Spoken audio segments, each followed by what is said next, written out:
11th caution flag of the night. I want to change my vote for the Allstate Good Hands Award and give it to the 36 of Jeremy Mayfield. Watch this. This is incredible. In the grass, back out on the track. And you know what really caused that? He was trying to stay off that car that was on the outside of him. It's written all over his hood what he was going to do. A 360. A 360. And he did it and didn't hit anything. Pit stop, Stick. And Matt Kenseth's one of the first in. He is pinning up toward turn 4. He has changed what he wants from a little to tiny changes. Steve. Tony Stewart says, I don't think I need any changes. This is the best we've been all night. Matt. On the last stop, there was no tires for the 11 team. This time he's getting tires. The car was way too loose, Chris. A chassis adjustment for Jimmy Johnson. 2 rounds and 4 tires. And you know, one reason I think a lot of people, as we see Kenny Wallace in the 78 car, looks like he's blowing up. I think one reason everyone went with 4 tires for the most part there, we are down to a one-stop race. These guys can make it to the end. I would say most of them have the left sides, maybe the right sides as well, that they plan on finishing a race, keeping that track position. I got a feeling that's probably the last tire change they plan on doing, just a little gas next time. You got it. A little jumping jack gas, and I'm out of here. Well, it's after 9 o'clock. At 9 o'clock, Mark Martin was 11th. Now he's 3rd. So the alarm must have gone off. Here's Kyle Petty, who is 4th. Had been in the top 10 and moved up smartly. Leading Dodge in the race is Kyle. The Coca-Cola 600 on Fox is sponsored by Coke Zero and My Coke Rewards. Collect points and earn NASCAR rewards straight from pit row.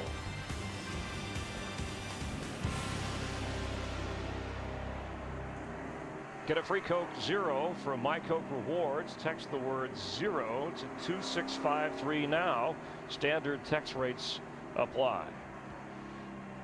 Tony Stewart started 14th in this race. He's never won. 0 for 8 in the Coca-Cola 600. Of course, a 2-time champ has had kind of an up and down day, but if you go back to lap 53, remember he was involved in the 16-car wreck created by the loose tire of Jimmy Johnson and Jeff Hammond. They quickly made repairs. Made repairs right there. Left front fender got the most of the damage right there. The guys didn't panic, and neither did Tony.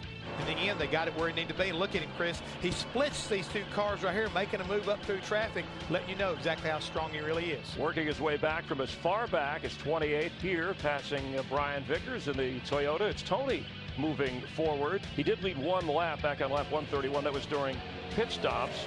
And currently, as this thing cycles through, a threat to watch in this race, still looking for his first win of this year. Still looking for his first win, but he's in great position right now. I believe Greg Zipadelli has got this car very close. Tony seems to be like he's happy, and whenever Tony's happy, you better beware.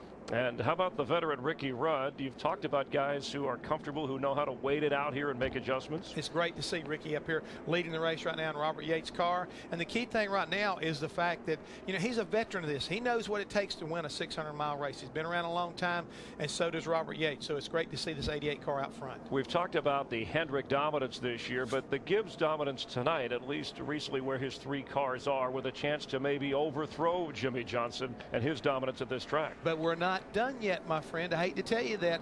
A lot of people have been in this kind of position before, but it seems like Jimmy Johnson, Chad Knaus always try to rise to the occasion. Matt Kenseth has been strong. Dale Earnhardt Jr. has been strong, along with Tony Stewart. But this race is not over with.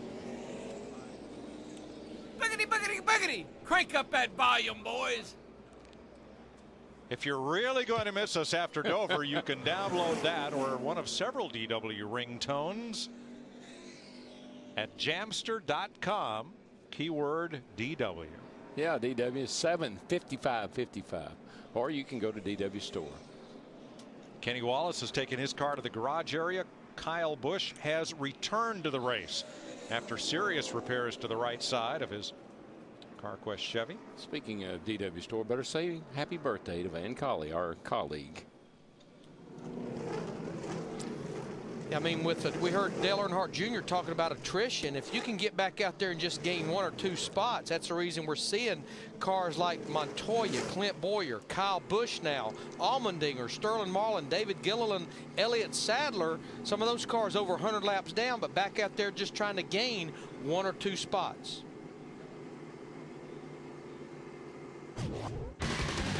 We're glad to have you with us at Dover, Delaware. Why won't you come over here?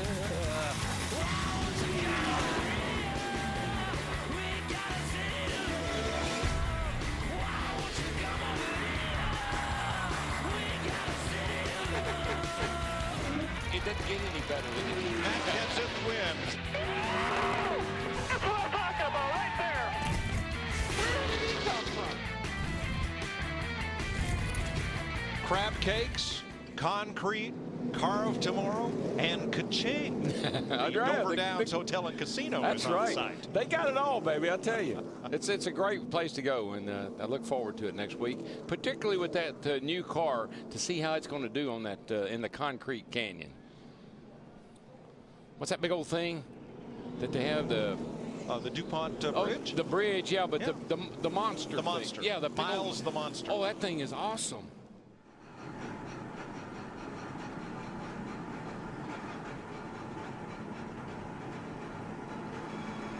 Mark Martin there, the Army car, sitting there in the top 10, 7th, started in 11th. One of our pit runners, Walter Cox, faithful member of the NASCAR on Fox crew, is at home tonight. His grandmother passed away, so our condolences to his family out in Tennessee.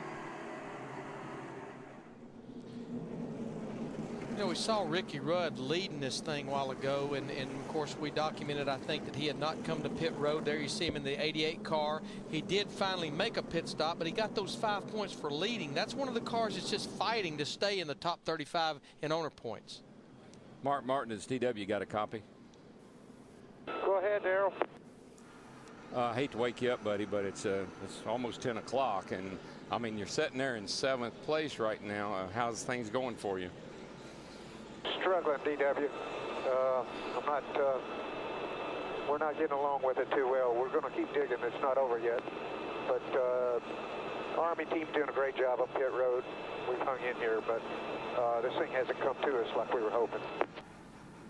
All right, buddy. Well, you said about 9 o'clock, so I was going to give you a little bit of time, but you can get it. You can do it. So move on up through there. Yeah, man. We're hoping it just starts coming to us here. All right, bud. Good luck. Thanks. Martin will restart 7th behind Jimmy Johnson, Chevy, Matt Kenseth's Ford, Dale Jr., Tony Stewart, Denny Hamlin, J.J. Yealing. While I'm thinking of it, I better wish my neighbor, Dario Franchini, from Franklin, Tennessee, where I'm from, congratulations on his win today. In the Indianapolis 500.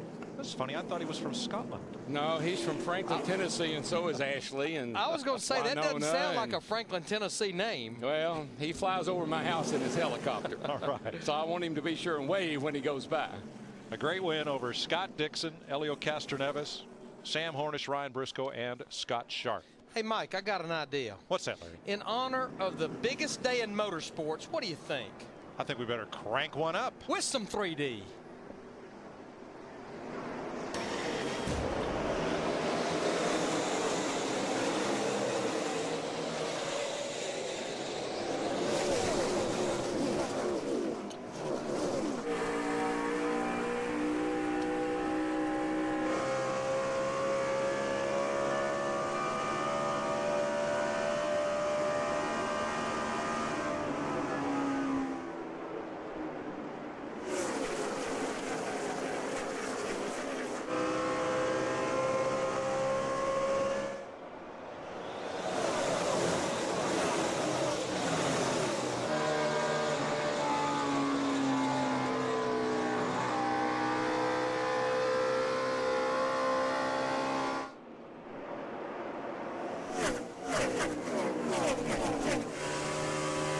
Matt Kenseth the outside on a restart. Oh, Kurt Busch. He had a tire go down earlier, fell back off the lead lap, and now. And he was sitting there 1 lap down. First car 1 lap down. That's going to do him in. Pretty much done him in. Car that led 107 laps in the early going of this race. I think they just adjusted themselves right out of the ball game. Looked to me like. 10-4 with the in the garage. That thing's.